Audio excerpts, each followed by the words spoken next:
Hello दोस्तों, स्वागत है आपका मेरे यूट्यूब चैनल पूजा पाठ में। दोस्तों, श्री कृष्ण ने बताया आखिर बुढ़ापे में औलाद अपने माँ बाप को धोखा क्यों दे जाते हैं। जय श्री कृष्ण। दोस्तों, एक बार नारद जी नारायण नारायण कहते हुए भगवान श्री कृष्ण के पास द्वारिका आते हैं और भगवान श्री कृष्ण को प्रणाम करते हैं।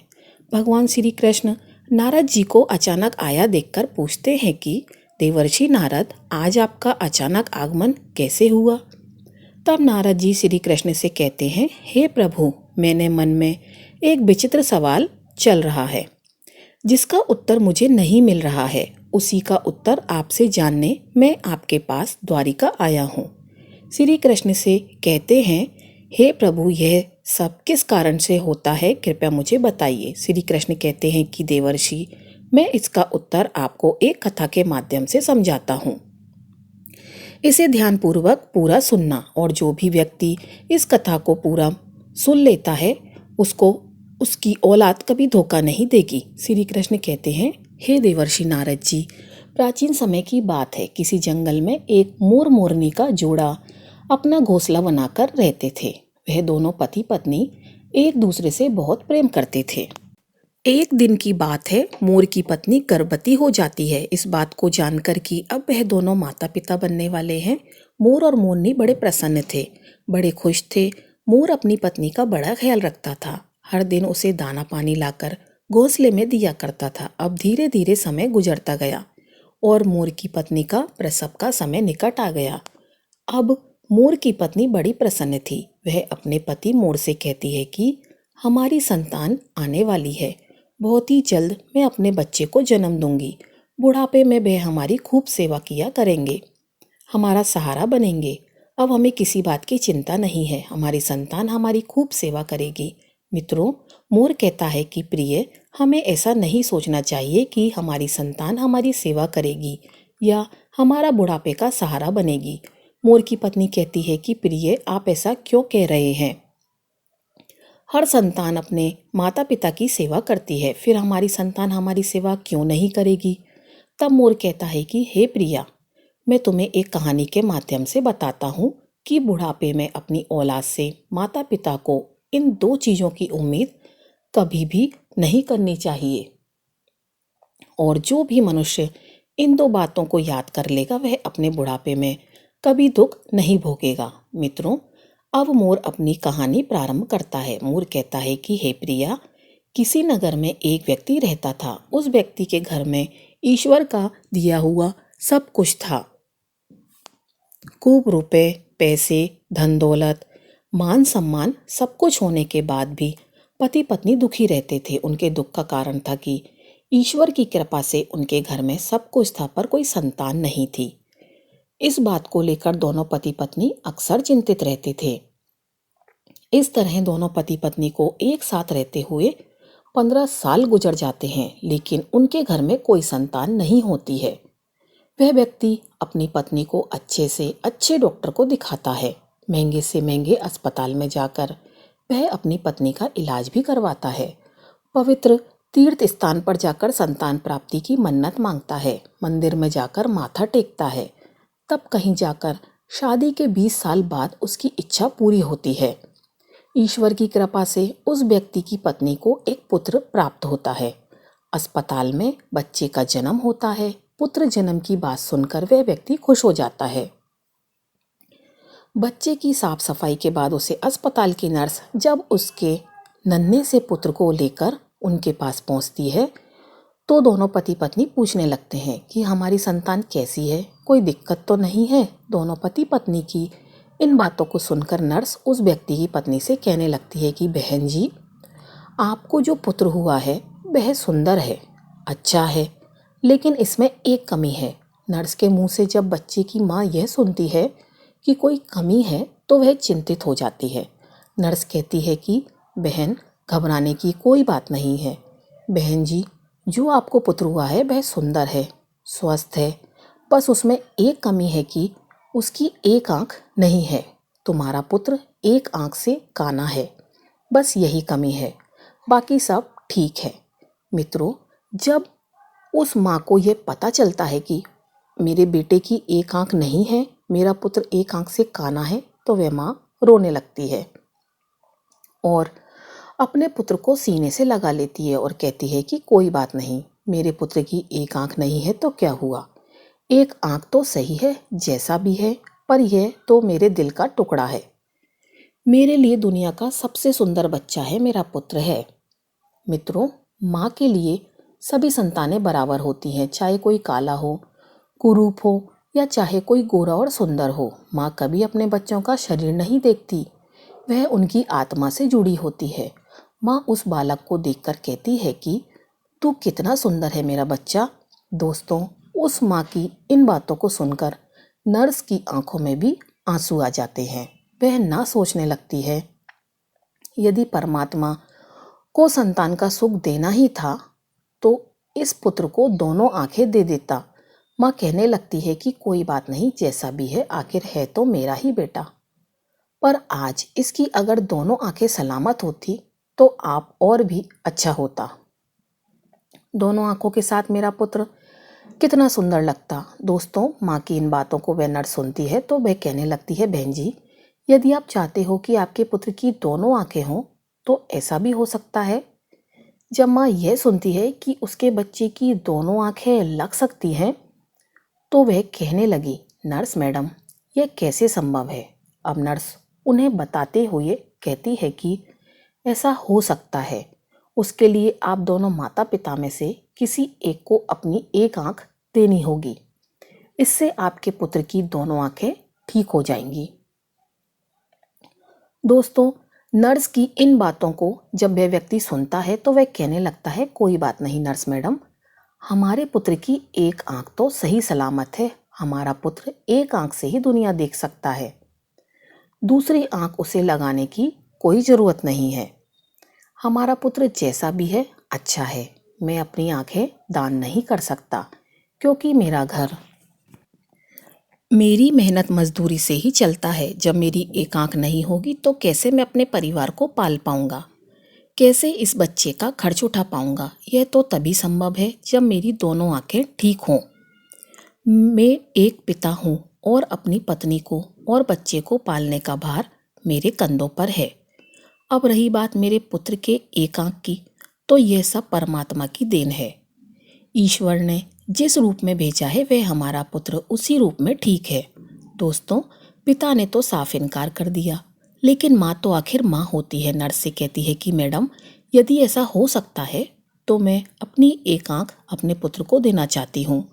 मेरा क्या है, मुझे तो घर पर ही रहना है, लेकिन मेरे बेटे को तो अपना पूरा जीवन काटना है, इसलिए नर्स मैडम, मैं अपनी एक आंख अपने पुत्र को देना चाहती हूँ। तब वह व्यक्ति अपनी पत्नी से कहता है कि इस तरह तो तुम कानी हो जाओगी। तो वह माँ कहती है कि मुझे मंजूर है कि मैं एक आंख से कानी हो जाऊं, लेकिन मैं अपने पुत्र को दोनों आंखों के साथ देखना चाहती हूँ। मेरी एक आंख ले लो और मेरे बेटे को लगा दो।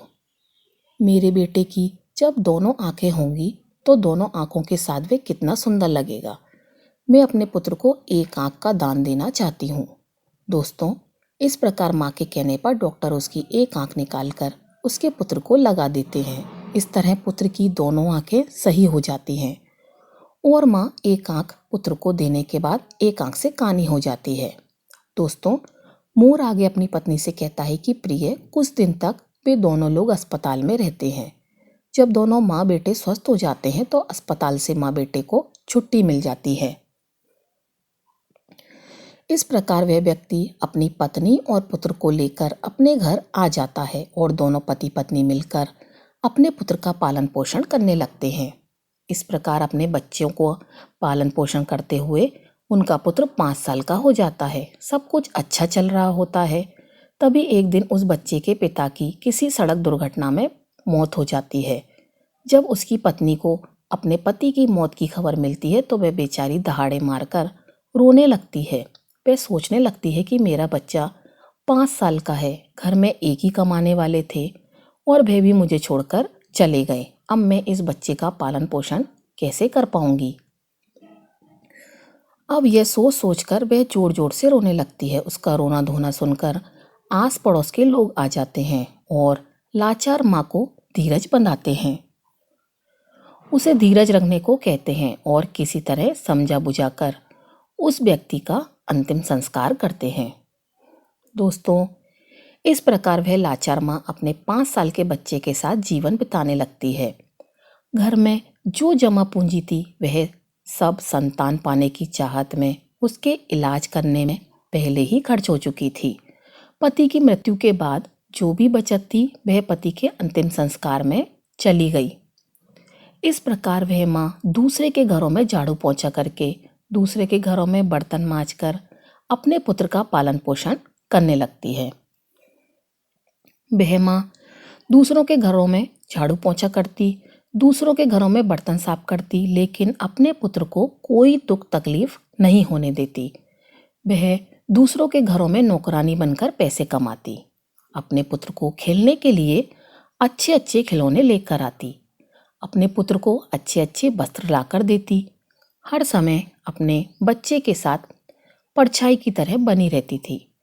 जब उसका बेटा थोड़ा और बड़ा हो जाता है, जब वह पुत्र 6 साल का हो जाता है, तो एक दिन वह अपनी माँ अपने बेटे को लेकर एक विद्यालय में पहुंचती है और उसे विद्यालय के प्रधानाचार्य से विनय पूर्वक कहती है कि भाई साहब, मुझे अपने बेटे का इस विद्यालय में दाखिला कराना है। दोस्तों, वह माँ विद्यालय में अपने बच्चे का एडमिशन करने आती है। वह विद्यालय उस नगर का एक प्रसिद्ध विद्यालय होता है। उस विद्यालय में अमीर लोगों के बच्चे पढ़ते थे। जब उस विद्यालय का बड़ा मास्टर फटे पुराने कपड़ों में उसकी माँ को देखता है तो सोचने लगता है कि बच्चा तो सुंदर है, लेकिन माँ कपड़ों से ऐसी लग रही है जैसे कोई भिखारी हो। वह बेचारी कहाँ से इस बच्चे की किताबें और इतनी महंगी फीस भर पाएगी, इसलिए वह समझाते हुए उसे बच्चे की माँ से कहता है कि बहन जी, हमारे विद्यालय की फीस कुछ ज़्यादा है। हमारे विद्यालय में अमीरों के बच्चे पढ़ते हैं, इसलिए बेहतर होगा आप अपने बच्चे का एडमिशन किसी सरकारी स्कूल में करा दें। मास्टर जी की इन बातों को सुनकर माँ कहने लगती है कि सर जी, आप पैसों की चिंता मत कीजिए, आपकी जो भी फीस होगी उसे मैं समय से जमा कर दिया करूँगी। मेरा इकलौता बालक है और मैं चाहती हूँ कि मेरा बच्चा पढ़ लिख कर बड़ा डॉक्टर बन जाए, इसलिए मैं इसे आपके विद्यालय में लेकर आई हूँ। दोस्तों, वह बड़ा मास्टर जब उस माँ की इन बातों को सुनता है तो उस माँ की बातों को सुनकर वह बहुत प्रभावित होता है और उस बच्चे की माँ से कहता है, ठीक है बहन जी, यदि तुम जिद करती हो तो हम तुम्हारे बच्चे को भर्ती कर देते हैं। इस प्रकार उसके बच्चे का एडमिशन उस विद्यालय में हो जाता है और वह बालक विद्यालय में पढ़ने के लिए जाने लगता है। दोस्तों, पहले तो वह माँ 5 घरों में झाड़ू पोंछा करके अपना गुजारा कर लेती थी, लेकिन अब अपने पुत्र के एडमिशन के बाद अपने पुत्र की पढ़ाई की खातिर 10 घरों में काम करने लगी। वह माँ दूसरों के घरों में झाड़ू पोंछा करके अपने पुत्र को पढ़ाने लिखाने लगती है। पढ़ते पढ़ते वह पुत्र जब 5वीं कक्षा में आ जाता है, जब उसकी उम्र 10 साल की हो जाती है, तो एक दिन स्कूल के सभी बच्चे मिलकर उस बालक को छेड़ने लगते हैं और खेल खेल में कहने लगते हैं कि देखो देखो, एक आंख वाली काली माँ का बेटा आ गया, इसकी माँ एक आंख से कानी है। दोस्तों, वह लड़का जब अपने सहपाठियों की इन बातों को सुनता है तो क्रोध में भर जाता है। उसे बहुत बुरा लगता है। जब विद्यालय की छुट्टी होती है तो छुट्टी के समय हमेशा की तरह उसकी माँ उसे लेने आती है। आज भी वह एक आंख से कानी माँ अपने बेटे को स्कूल में लेने आई थी। तो वह लड़का अपनी माँ से कहता है कि माँ, कल से मुझे विद्यालय में छोड़ने मत आना और बुलाने भी मत आना। जब माँ पूछती है कि पुत्र क्या बात हो गई, तुम ऐसा क्यों कह रहे हो, तो लड़का कहने लगता है कि माँ, तुम्हारी सूरत ठीक नहीं है, तुम एक आंख से कानी हो। तुम जब मेरे विद्यालय में आती हो तो मेरे साथ के लड़के मेरा मजाक उड़ाते हैं और तुम्हारी वजह से मुझे शर्मिंदा होना पड़ता है। तुम ऐसी हो वैसी हो, इस तरह की बातें करते हैं। दोस्तों, वह लड़का अपनी माँ से दुनिया भर की शिकायतें करता है। जब वह माँ अपने पुत्र के मुख से इन बातों को सुनती है तो उसे बहुत दुख होता है, लेकिन अपने पुत्र की इन बातों को सुनकर वह चुप रहती है और अपने पुत्र की बातों को सहन कर लेती है। माँ कहती है, कोई बात नहीं पुत्र, तुम चाहते हो तो मैं तुम्हारे साथ कल से विद्यालय नहीं आऊंगी, लेकिन तुम अकेले विद्यालय कैसे आ पाओगे? अपनी माँ की इन बातों को सुनकर वह पुत्र कहता है, माँ, अब मैं बड़ा हो गया हूँ और अब मैं इस काबिल हो चुका हूँ कि मैं अकेला विद्यालय जा सकूं, इसलिए तुम्हें मेरे साथ विद्यालय आने की कोई ज़रूरत नहीं है। अपने पुत्र की इन बातों को सुनकर वह माँ कहती है, ठीक है पुत्र, आज के बाद मैं तुम्हारे स्कूल में तुम्हारे साथ नहीं आऊँगी, लेकिन बेटा तुम सावधानी से घर आना। तुम्हारे पिता की सड़क दुर्घटना में मौत हुई थी, यह सोच सोच कर मुझे डर लगता है। पुत्र कहता है, माँ तुम चिंता मत करो, मुझे कुछ नहीं होगा, मैं अकेला ही आया और जाया करूँगा। दोस्तों, उस दिन के बाद से वह पुत्र अकेला ही विद्यालय आने लगता है। जैसे जैसे पुत्र बड़ा होता गया वैसे वैसे पुत्र के खर्च भी बढ़ते चले गए। जैसे जैसे पुत्र के खर्चे बढ़ते चले गए वैसे वैसे उस पर काम का बोझ भी बढ़ता चला गया। दोस्तों, धीरे धीरे समय गुजरता चला गया और इस प्रकार वह लड़का विद्यालय की पढ़ाई पूरी कर लेता है और उसकी पूरी क्लास में सबसे अच्छे नंबर आते हैं। इसके बाद वह आगे की पढ़ाई करने के लिए शहर चला जाता है।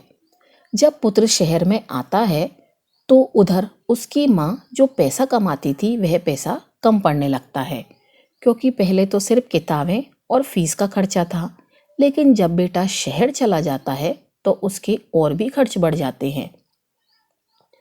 लेकिन उस माँ ने हार नहीं मानी। पहले जहाँ 15 घरों में काम करने लगी थी, अब बेटे का खर्चा पूरा करती थी, वहीं पुत्र के शहर जाने के बाद वह 30 घरों में बर्तन साफ करने लगी और झाड़ू पोंछा करती। दिन भर मेहनत करती और मेहनत करते करते रात को 11 बज जाते थे। तब जाकर वह बेचारी माँ अपने पुत्र के लिए महीने का 5,000 बेच पाती थी। वह इसलिए इतनी मेहनत करती थी कि एक दिन जब उसका बेटा पढ़ लिख कर बड़ा डॉक्टर बन जाएगा तो मुझे सुख मिलेगा, एक ना एक दिन मुझे भी आराम मिलेगा। आज मेरी मेहनत से मेरा बेटा डॉक्टर बन जाएगा तो मेरे बेटे के साथ रहकर मैं खूब सुखी रहूंगी। इसलिए वह माँ खूब मेहनत करती और 30 घरों में काम करके अपने पुत्र के लिए पैसा भेजा करती। इस प्रकार मेहनत करते करते समय से पहले ही वह बूढ़ी हो जाती है। धूप में उसका गोरा रंग काला पड़ जाता है, लेकिन वह अपने पुत्र के लिए कोई दिक्कत नहीं होने देती है। दोस्तों, मोर आगे अपनी पत्नी मोरनी से कहता है कि प्रिय, जब ऐसे ही कुछ दिन और बीत जाते हैं तो उस माँ को एक दिन एक पत्र मिलता है। उसमें लिखा होता है कि माँ, अब मैं शहर में बड़ा डॉक्टर बन चुका हूँ, अब तुम्हें मेरे लिए पैसे भेजने की ज़रूरत नहीं है।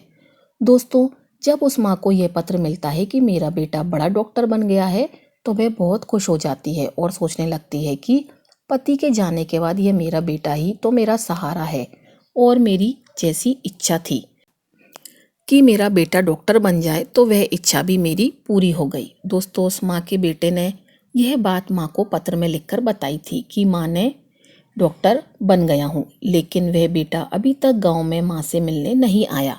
जब उस बूढ़ी माँ को यह पत्र मिलता है तो वह बूढ़ी माँ पूरे गांव में मिठाइयाँ बांटती है और सारे गांव के लोगों को बड़े गर्व से बताती है कि उसकी मेहनत सफल हो गई, उसका बेटा अब डॉक्टर बन चुका है। इस प्रकार वह माँ अपने पुत्र के गांव आने का इंतजार करने लगती है। वह माँ सोचने लगती है कि मेरे बेटे को शहर गए हुए समय बीत चुका है, अब वह डॉक्टर बन गया है तो वह मुझसे मिलने के लिए गांव जरूर आएगा। माँ अपने पुत्र के आने की राह देखती है। हर दिन वह इंतजार करती है कि आज मेरा पुत्र आता होगा। किसी की गाड़ी घर के सामने से निकलती है तो वह दौड़कर घर के बाहर आ जाती है। उसे लगता है कि उसका पुत्र आया होगा।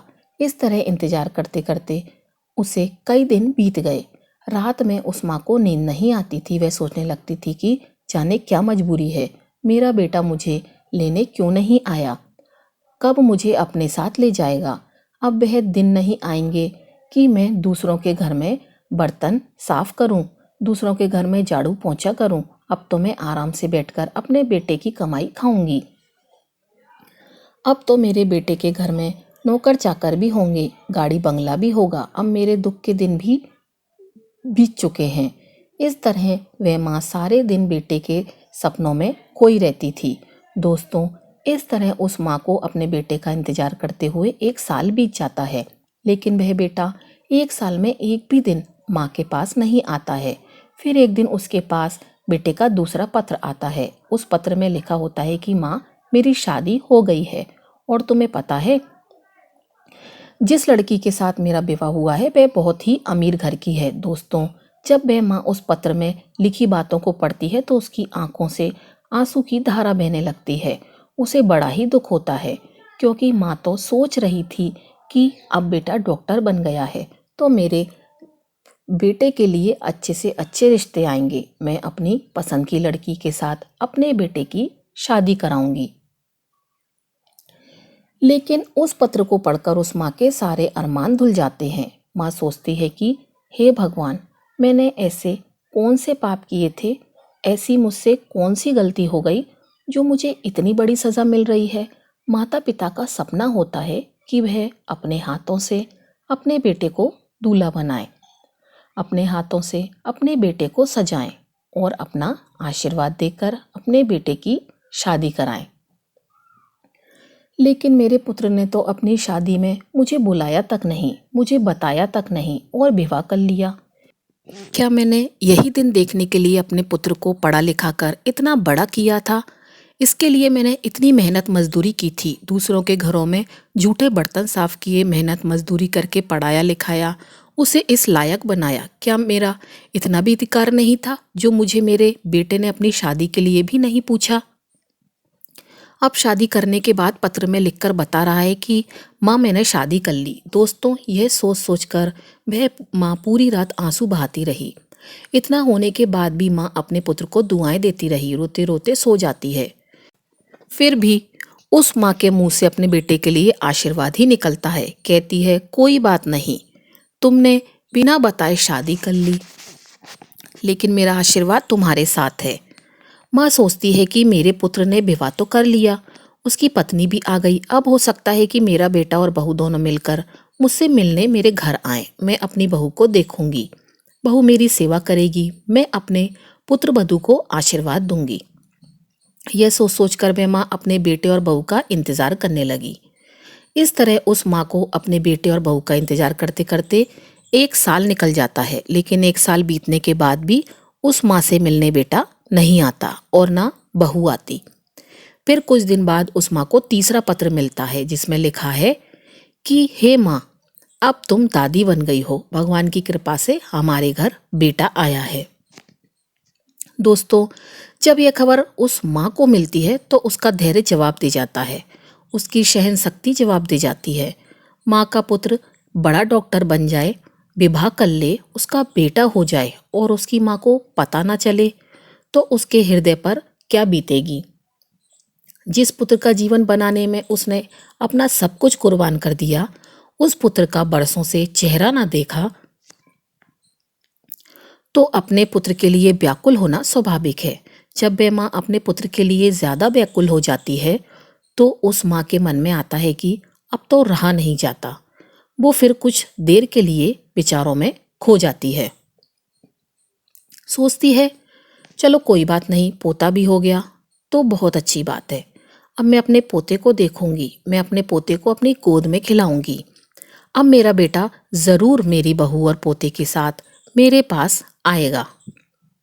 यही सब सोच सोचकर वह मन में व्याकुल होने लगी।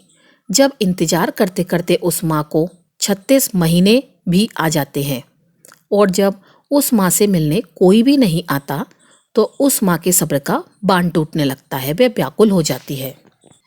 और उस व्याकुलता में माँ यह फैसला करती है कि चाहे कुछ भी हो जाए, मैं अपने पोते को देखने ज़रूर जाऊंगी।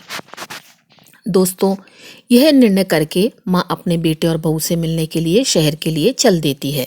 इसी तरह वह पता पूछते पूछते उस शहर में पहुंच जाती है जिस शहर में उसका बेटा रहता है। उस शहर में पहुंचकर वह बूढ़ी माँ एक रिक्शा वाले को अपने पास बुलाती है और रिक्शा वाले को अपने बेटे का पत्र दिखाते हुए कहती है, बेटा, मुझे इस जगह पर जाना है।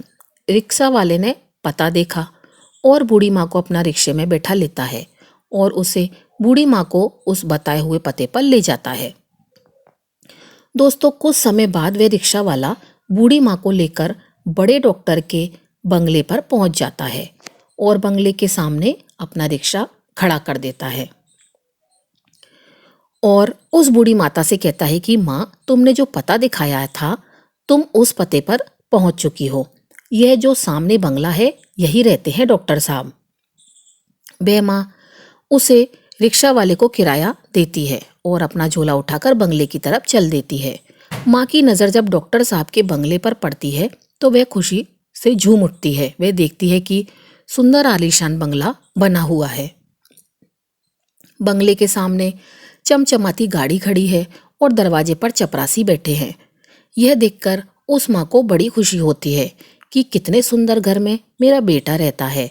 दोस्तों, वह मोर आगे कहता है कि प्रिय, वह बूढ़ी माँ जो एक थैली में अपने पोते के लिए खिलौने, बहू के लिए साड़ी और कुछ मिठाइयाँ लेकर आई थी, जब वह थैली को लेकर उस बंगले के अंदर जाने लगती है तो जैसे ही बंगले में अंदर घुसती है तो गेट के पास खड़े एक चपरासी की नज़र उस पर पड़ती है।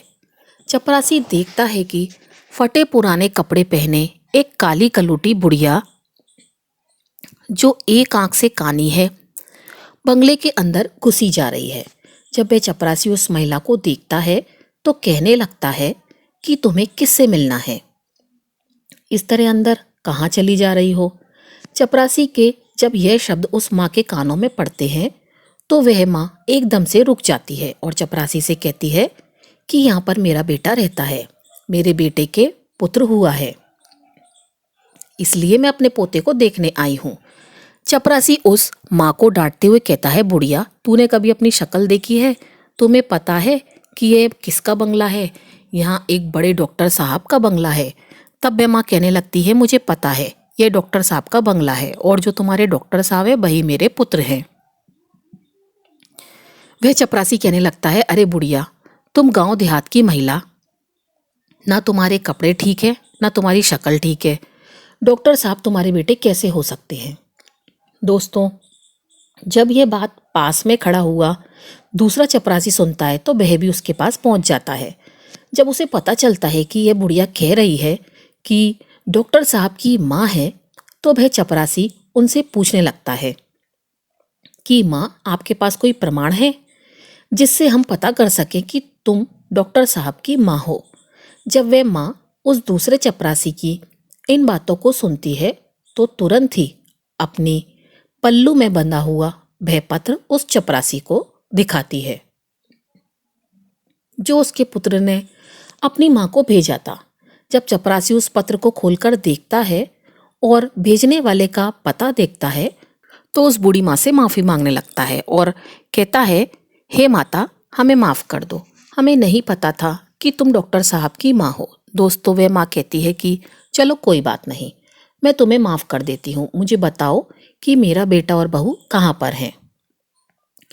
तब वह चपरासी दूर से इशारा करते हुए कहता है कि ऊपर जो कमरा दिख रहा है वह तुम्हारे बेटे का कमरा है और वह अभी इस समय घर पर ही है। दोस्तों, अब वह माँ अपना सामान तो नीचे रख देती है कि सामान को तो मैं बाद में ले जाऊंगी, पहले अपने पोते को देख लेती हूँ, बहू को देख लेती हूँ। बूढ़ी माँ अपने पोते को देखने के लिए जल्दी जल्दी सीढ़ियाँ चढ़कर घर के अंदर जाती है। जैसे ही वह माँ घर के अंदर आती है तो वह देखती है कि घर के आंगन में पालना रखा हुआ है और उस पालने में उनका पोता झूल रहा है। जैसे ही उस बूढ़ी माँ की नज़र अपने पोते पर पड़ती है तो वह दौड़कर पालने से अपने पोते को उठा लेती है और अपने पोते को सीने से लगाकर दुलार करने लगती है। दोस्तों, जब वह बूढ़ी माँ अपने पोते को गोदी में लेकर दुलार करने लगती है तो बच्चे की नींद टूट जाती है और वह जोर जोर से रोने लगता है। बच्चे के रोने की आवाज़ सुनकर पुत्रवधू के कानों में पड़ती है तो वह रसोई से बाहर आती है और सोचती है कि ना जाने मेरे बच्चे को क्या हो गया, इतनी तेज क्यों रो रहा है। जब वह रसोई से निकलकर आंगन में आती है और अपने बच्चे को एक भिखारी जैसी दिखने वाली बुढ़िया के हाथों में देखती है तो वह चिल्लाने लगती है। अपने पति को आवाज़ देती है कि सुनिए जी, कोई काली कलूटी बुढ़िया जो एक आंख से कानी है वह हमारे बच्चे को चुराने आई है। पत्नी का चिल्लाना सुनकर पति भी नीचे आ जाता है। तो पति के आते ही बहू अपने बच्चे को बूढ़ी माँ से छीनकर अपने सीने से लगा लेती है और अपने पति से कहती है कि तुमने घर में कैसे चपरासी रखे हैं, कोई भी हमारे घर में घुसा चला आता है। देखो यह बेकारी बुढ़िया हमारे बच्चे को चुराने आ गई।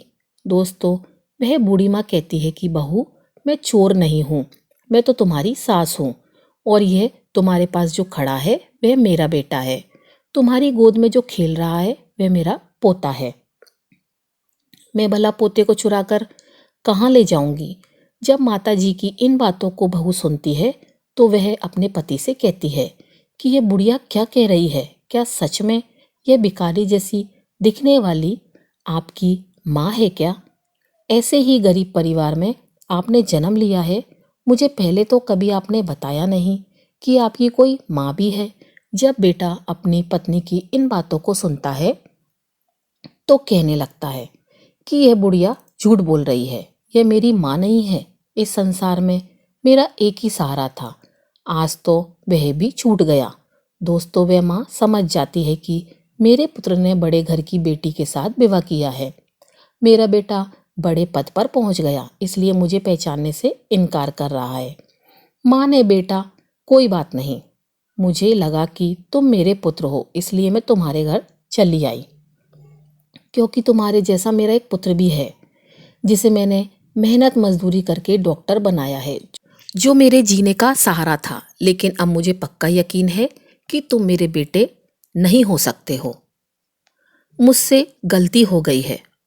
इतना कहकर वह माँ रोते रोते घर की सीढ़ियों से नीचे उतरने लगती है और वह सोचने लगती है कि बुढ़ापे में एक ही सहारा था और वह भी आज मुझसे छूट गया।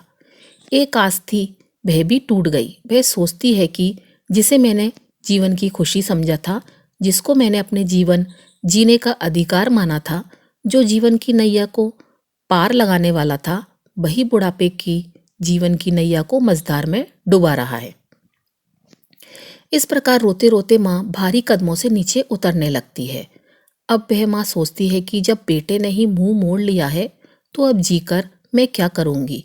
अब बेटा ही नहीं रहा तो इस जीवन का क्या होगा।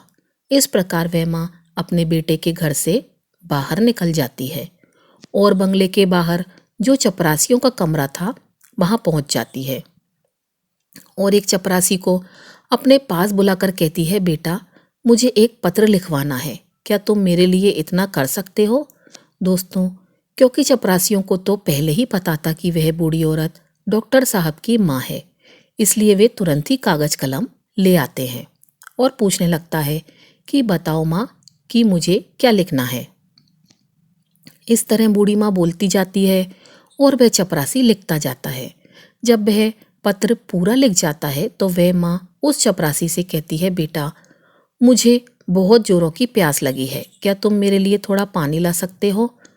उस माँ के कहने पर चपरासी तो बूढ़ी माँ के लिए पानी लेने चला जाता है और वह बूढ़ी माँ अपनी साड़ी पंखे में डालकर आत्महत्या कर लेती है।